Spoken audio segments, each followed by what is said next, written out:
অনেকদিন পর নিজেকে নিয়ে কিছু কথা লিখলাম। ধ্বংসের দিকে তাকিয়ে মুচকি হাসি দেওয়া অদ্ভুত মানুষ আমি। হয়তো আমি পাগল, হয়তো অনুভূতির ভিতরে কোনো এক গভীর অতল দুঃখ বাসা বেঁধেছে। তবুও নিজেকে জোর করে হাসাতে শিখে গেছি। যেদিন ভেতরটা একবারে ভেঙে গিয়েছিল, সেদিনও বাইরে থেকে এক চিলতে হাসি মুখে নিয়ে সবার সামনে দাঁড়িয়েছিলাম। কষ্টগুলোকে আমি বন্ধু বানিয়েছি, একাকিত্বকে আপন করে নিয়েছি। মানুষ ভাবে আমি হয়তো সুখী, শক্ত, নির্লিপ্ত, কিন্তু তারা জানে না প্রতি রাত আমার এক একটা লড়াই। নিজেকে নিজেই বুঝিয়ে রাখি তুই ভালো আছিস, অথচ আমি জানি আমি ভালো নেই। ভেঙে যাচ্ছে প্রতিদিন একটু একটু করে, আর এই ধ্বংস হওয়াটাকে যেন ভালোবেসে ফেলেছি।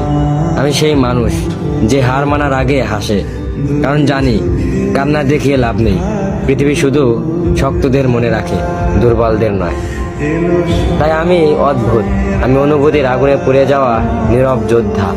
আমার জীবন কোনো সুখের গল্প নয়, এটা নিঃশব্দ বিপ্লব, যেখানে হাসির আড়ালে লুকানো থাকে হাজারো না বলা কথা, ভাঙা স্বপ্ন, হারিয়ে যাওয়া আমি।